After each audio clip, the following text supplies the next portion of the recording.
تو مومن ہے, ٹھیلے لگاتا ہو تو مومن ہے, بھوکا رہتا ہو, فاقہ کرتا ہو تو مومن ہے. اگر اس کے دل میں ایمان ہے تو وہ ایمان والا ہے, مومن ہے.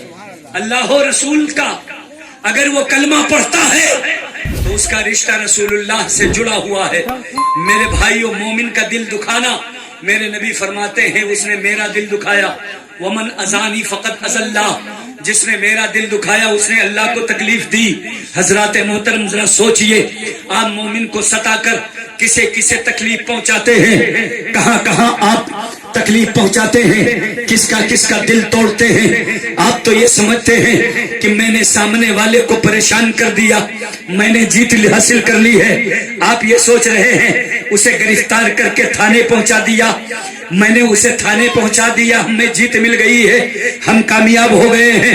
آپ سوچتے ہیں کہ آپ کی وجہ سے کسی بھائی کو 2-4 پٹے پولیس والے نے مار دیا, آپ سمجھتے ہیں پٹے لگوا دیا, ہم سارے برابر, کوئی بہادر دنیا میں نہیں ہے. آپ سمجھتے ہیں میں کامیاب ہو گیا, آپ سمجھتے ہیں کہ میں نے اسے سزا کرا دی, مقدمہ اس کے اوپر لاد دیا, اب وہ سعودیہ نہیں جا پائے گا, بہت کامیاب ہو گئے.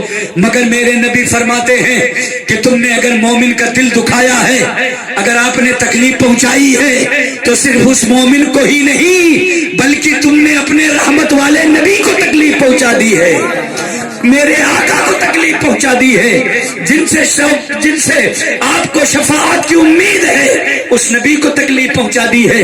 جن کے ہاتھوں سے کوثر کا پیالہ پینا ہے اس نبی کو آپ نے تکلیف پہنچا دی ہے.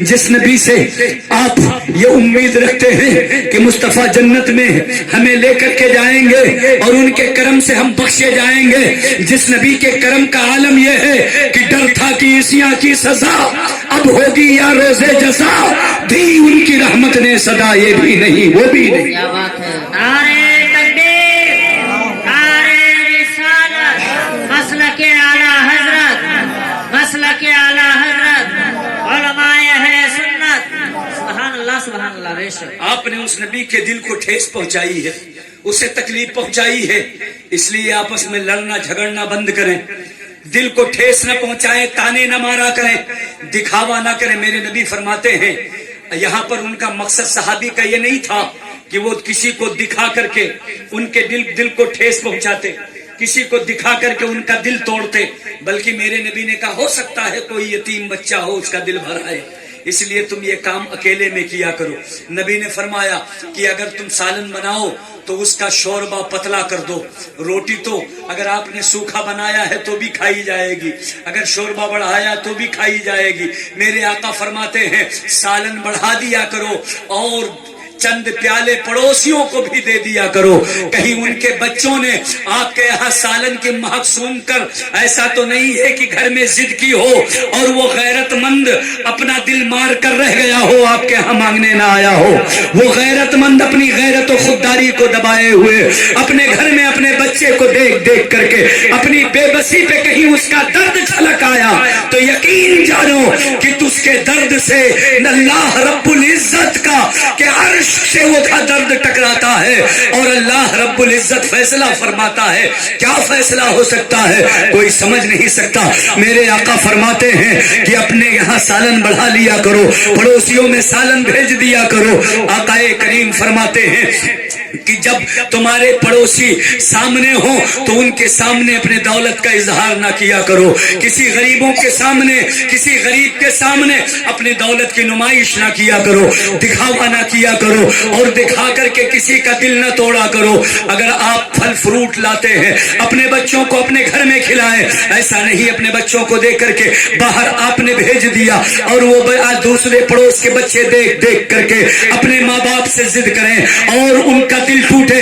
اس لیے اپنے بچوں کو اپنے گھر کے اندر کھلایا کرو. اگر اتنی توفیق نہیں ہے کہ آپ پڑوس میں دے سکو اور اگر دے سکتے ہو تو آپ کے بچے کہیں بھی کھا سکتے ہیں. میرے نبی نے فرمایا دولت کی اپنے نمائش نہ کرو کہ غریب کے دل کو ٹھیس لگے کہ کاش مجھے بھی پروردگار نے یہ دولت دیا ہوتا۔ حضرات محترم، عورتیں خاص طور پر ہماری بات کو غور سے سنیں، تانا دینا ان کی خاص عادت ہوتی ہے۔ عموماً مرد حضرات تو نظر انداز کر جاتے ہیں، مگر عورتیں خوب دکھاوا کرتی ہیں۔ اگر ان کے پاس کچھ آ گیا، اگر ان کے پاس کچھ ہے، مثلا موبائل وغیرہ ہی صحیح، اگر کوئی چیز ان کے پاس ہے جن کے پاس نہیں ہے، انہیں تانا دیتی ہیں اور انہیں طرح طرح کی باتیں سناتی ہیں۔ اگر صاحب اولاد ہے اور کوئی ایسی ہے جسے اولاد نہ ہو سکی، اللہ رب العزت نے اولاد نہ دیا، تو اسے تانا مارتی ہیں اور اسے منحوس سمجھتی ہے۔ بہت سی جگہ پر ایسی عورت کو جانے سے روک دیتی ہے۔ میں پوچھنا چاہتا ہوں، اس عورت کا قصور کیا ہے؟ قصور اس کا نہیں ہے، یہ تو رب کا فضل ہے، جسے چاہے عطا کرے۔ اللہ کی بارگاہ میں آپ کی کوئی اسپیشل اچھائی نہیں تھی جو آپ کو صاحب اولاد بنایا، اس کی اسپیشل کوئی کمی نہیں تھی کہ اللہ نے اسے اولاد نہیں دیا۔ ہو سکتا ہے آپ کو اللہ نے اولاد کی نعمت دی ہے، اسے اس سے بڑھ کر کسی نعمت سے نوازا ہو۔ اس لیے ضروری نہیں، ہو سکتا ہے اللہ رب العزت نے اس کے کون سی نعمت سے نواز دیا ہو اور اس کی تو زیادہ سنی جاتی ہے۔ آپ تو اتنی دعا ہی نہیں مانگتے تو سنی کیا جائے گی؟ جس کو درد کا احساس ہوتا ہے، تکلیف ہوتا ہے، تکلیف ہوتی ہے، وہ زیادہ دعا کرتا ہے۔ اگر وقت لگا، آدمی صاحب اولاد نہیں ہوا، مزارات پر حاضری بزرگوں کا وسیلہ، آپ نہیں جاتے ہیں مگر وہ ہر نوچندی کو پہنچتے ہیں، بزرگوں کے آستانے پہ جاتے ہیں۔ یہ بتائیے آپ کی سنی جائے گی کہ ان کی رات کی تنہائی میں اللہ کی بارگاہ میں نہ جانے کتنی مرتبہ رو رو کر اس کریم، اس رحیم مہربان رب کے بارگاہ میں آنچل پھیلا کے دعا کی ہے؟ نہ جانے کتنی مرتبہ دعا مانگی ہوگی۔ اللہ کریم ہے، سب کی سنتا ہے، کسی کی دعا کا اثر ظاہر ہو جاتا ہے اور کسی کو اللہ اس کا اثر ظاہر نہ کر کے اس سے بڑا اجر دیتا ہے۔ سبحان اللہ۔ تو کیا پتہ کون سی نعمت دی۔ میں نے سنا کہ عورتیں اس کو جو ہے دلہن والے کمرے میں نہیں جانے دیتی، جہاں دلہن سجایا جاتا ہے یا نکاح کے بعد دلہن کی نظر اس پر نہیں پڑنے دیتی، اسے منحوس بنا دیا۔ میرے نبی یہ نحوست اور یہ بلا وجہ کی رسم، یہ خرافات مٹانے ہی حضور آئے تھے۔